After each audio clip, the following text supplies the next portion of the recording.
Hello, this is Bill from Park Auto. I believe this is the sixth episode in the motor job on the Jeep Commander. Just give you a little update on YouTube and all this good stuff. We're up to 710 views. We got about 15 hours of watch time. We got 25 subscribers, so thank you. Hit the like button, hit the subscribe button, leave a comment. The more you do that, the more your thumbnail shows up on searches, so it kind of starts snowballing after a while. So if you hit the like and subscribe button, I appreciate it. These next couple videos I'm going to kind of speed through. Today we're on today's episode.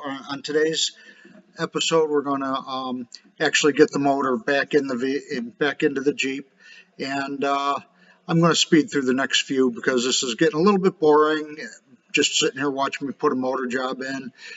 I understand the sound quality really sucks, and YouTube actually put a couple copyright infringement things on these videos because I had music playing in the background. So after I get through with this series of videos, I will do things a little bit differently. I'll get a better microphone, shut the radio off in the background, that kind of stuff.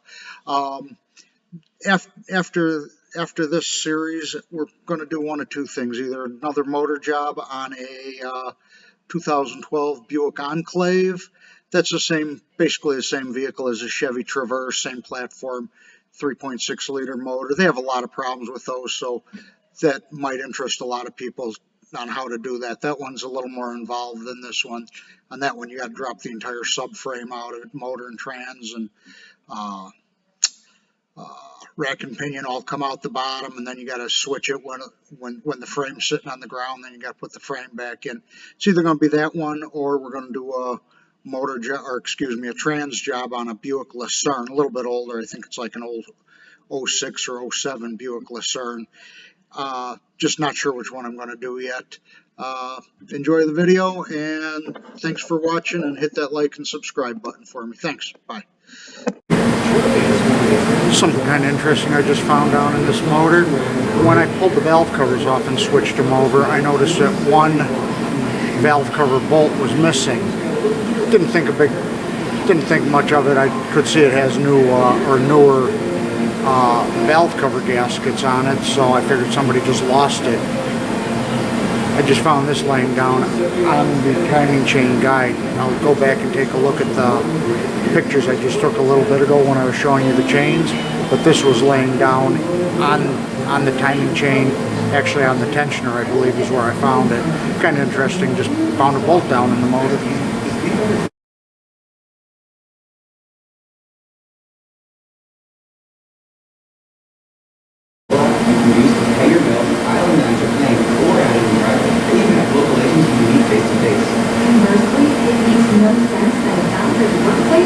Next thing we're going to do is we're going to start cleaning some gaskets and cleaning up our timing chain cover, reassemble the front of the motor.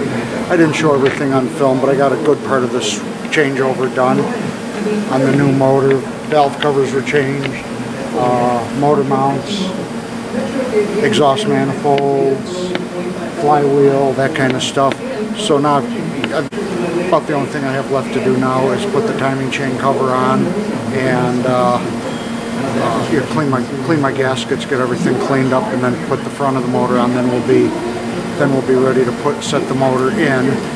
When you clean your gaskets, do it far away from your new motor. You don't want any of this stuff going near the motor, along with, of course, cleaning out.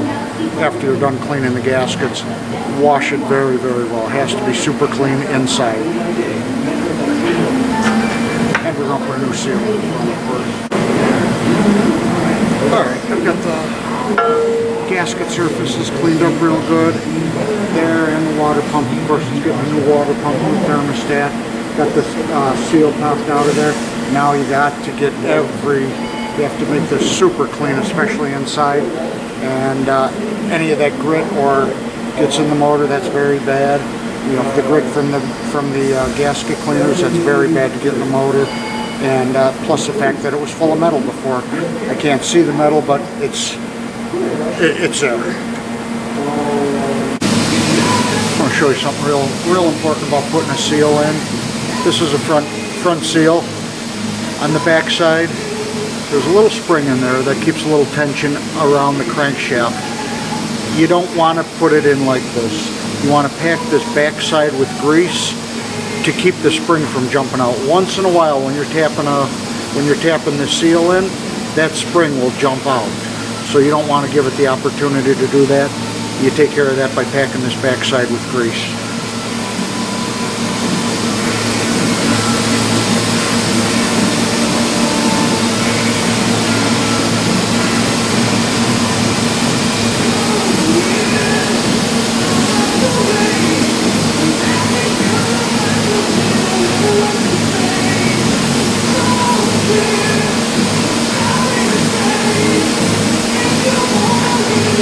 And that's with any seal, if it's an engine seal, axle seal, any kind of seal that's similar to this, always pack it with grease before you put it in.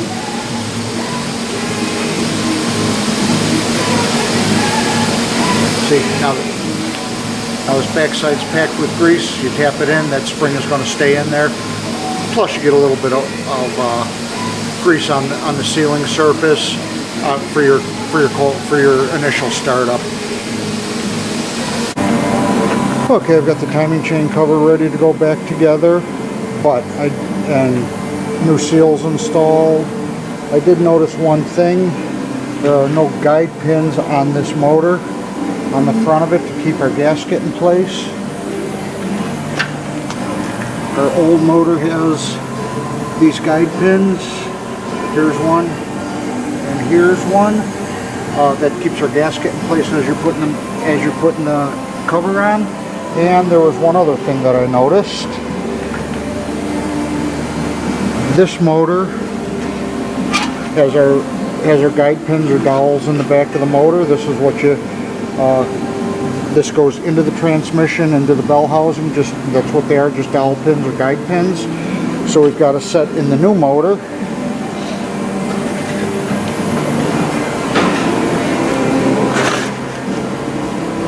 They're not here in the old motor. Let's get up the light.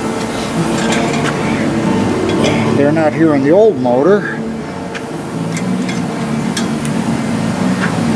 And there they are in the transmission. So we got a set of guide pins in the transmission, and we've got a set of guide pins in the motor. They ain't gonna work, so you gotta either pull them out of the motor or the transmission.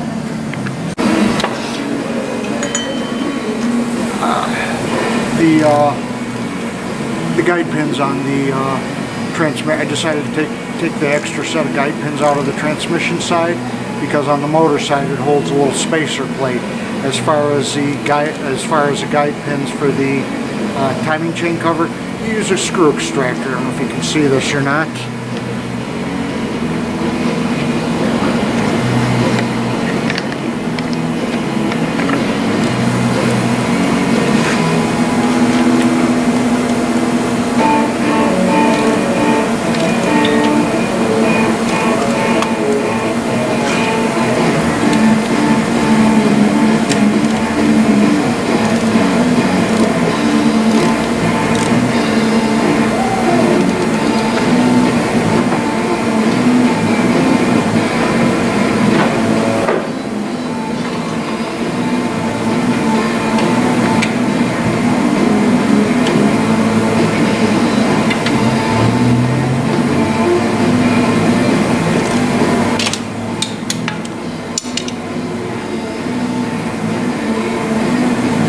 There's one, now you just take it off that and tap it in the same hole in the new motor.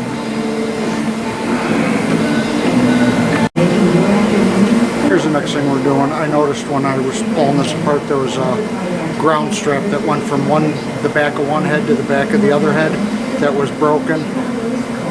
I don't want to put it back together without a ground strap the way they had it from the factory.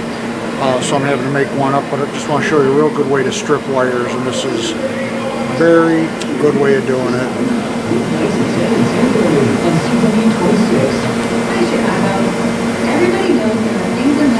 Nice job that does stripping wires. Heat it up a little bit, grab it, you got a nice clean, it strips it nice and clean.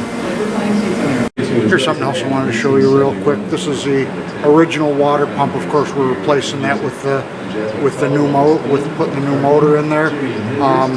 The original water pump had a plastic impeller. When I called up Napa, when I ordered we do most of our ordering online now. When I looked it up, they had one with a metal impeller available. I just called and checked. They are completely interchangeable with one another. The metal impeller water pump is an upgrade from the plastic impeller. So if you got the option of switching to a metal impeller, definitely do it. The plastic ones do break, and there are problems with them once in a while. So we're switching it to the metal impeller. Okay, we're going to take a quick walk around the old motor and the new motor before I go to put it in. You can notice that I left the dampener off because I'm going to put it in without the front dampener on there. It just gives me a couple extra inches of room. It'll be easy to put on once it's out of the way. I showed you the chains already on this thing. You go around the motor and you check for every single sensor or plug that you might be missing. And so on the earlier we stripped all the motor mounts and flywheel and exhaust manifolds, all that kind of stuff. Well, you've got that stuff off. Of course, you clean it real well and stuff like that. But at this point, you're just checking for any sensors that you might have missed and anything else that might need, anything you might need to swap over to the other motor. There's the timing chain cover that we cleaned up. We've got a camshaft position sensor that had to be, where are we at? We have a camshaft position sensor that had to be swapped. Crankshaft position sensor down here that had to be swapped. Of course, your oil pan, motor mounts, exhaust manifolds, valve covers. On the back, this is where there was a ground cable that was broken. I don't really see what it does. It just goes from one head to the other, so I really don't think it's necessary, but we're putting it in anyhow. This is we're going to leave this bolt loose because there's a ground strap coming off the body that goes to there, so we want to leave this one loose. This one is tight, and then we had to switch some fittings here on this side. Of course, some manifolds, the motor mounts, valve covers. We had an oil pressure sending unit on this side. We had to get this plug directly from Chrysler. And we had I'm guessing that's probably coolant temp sensor up here. We swapped all this stuff over. We're leaving this up. This is where our dipstick goes. We had pulled that out before we had pulled the motor. So we just put the bolt back in there so we don't forget about it. And that's about it. We are ready to go in. One other quick thing. I had talked about when we were pulling this out, we had talked about the motor mounts being slotted on the top so the bolt drops in. So when we go in, when we're part way in, we're going to drop the motor mounts in, or the bolts rather. We're going to drop the bolts in about like that, so they're hanging on both sides, so they sit down at the bottom of that motor mount. But we're not going to put those bolts in until we're part way in. Okay, we're going to put this motor in now. Let's see if we can tilt this up just a little bit.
go in a little bit.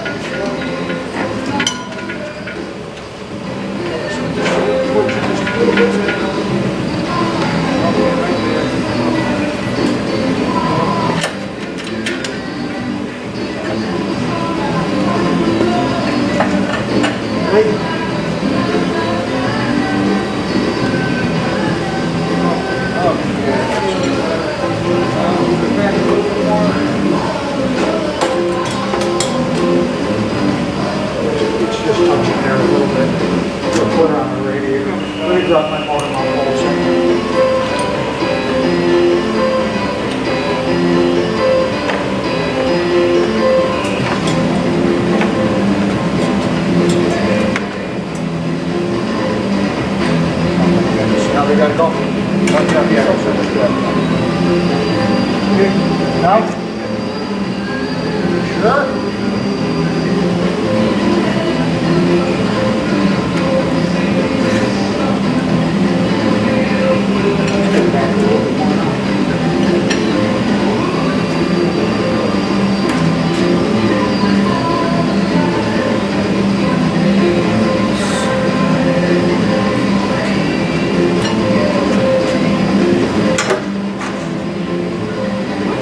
Nice and clear.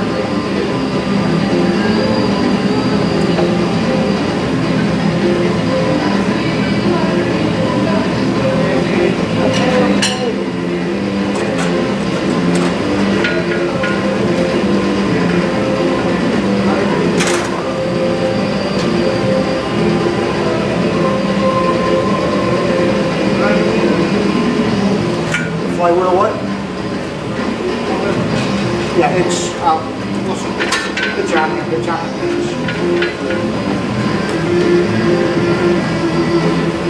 okay.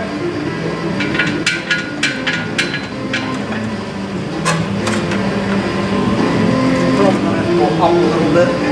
I think so. Yeah.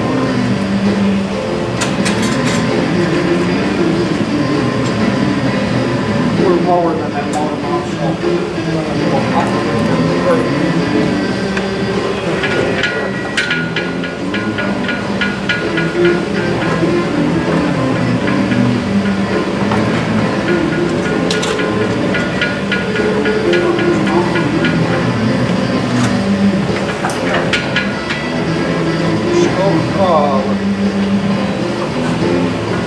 yeah, it's good.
push, okay? Well, it's got to go up a little bit. There we go.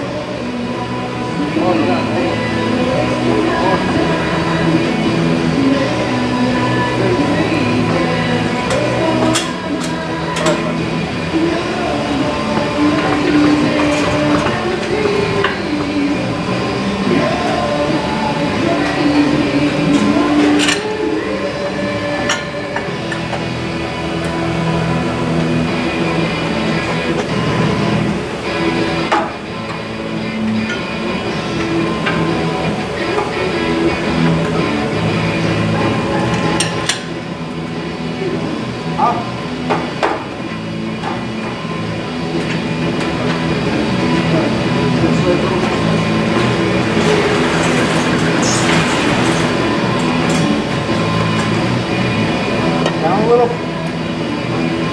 Down a little or no?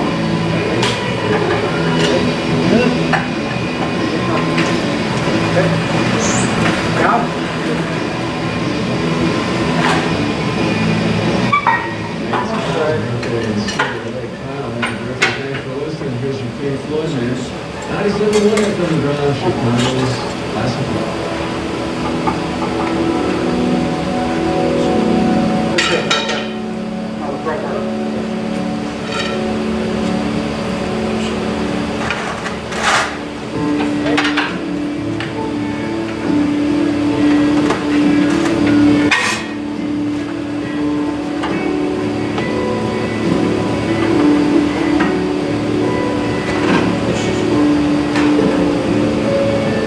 Take the whole car out.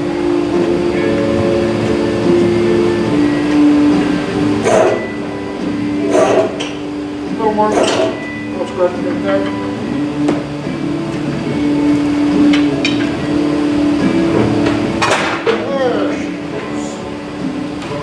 Did you just call me a she? Hello, Dave. How are you, Bill? Doing good, buddy.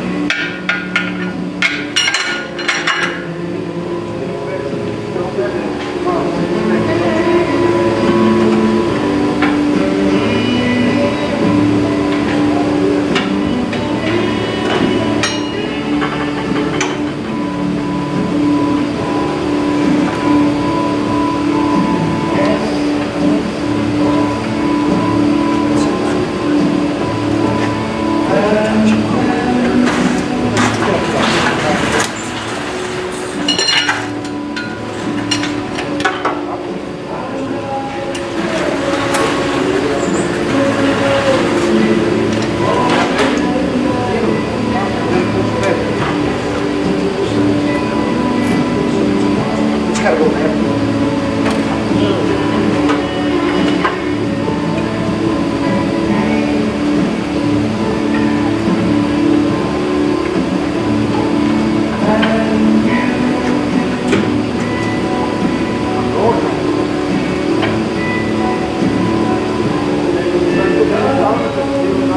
With the motor?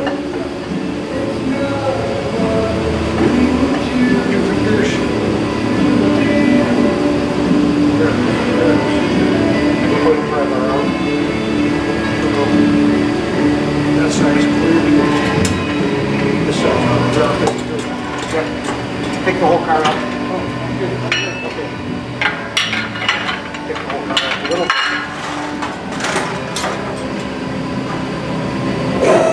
Keep going. Hold it. Perfect. Go. Up, up, up, up. Up.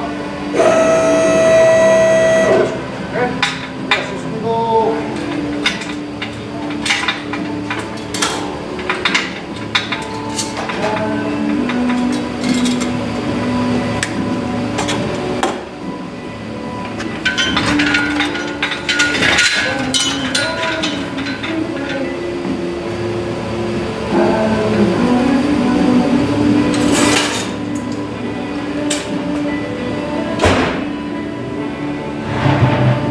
And the motor's in. We got it sitting on the motor mount, so now I'm going to run it up to make sure the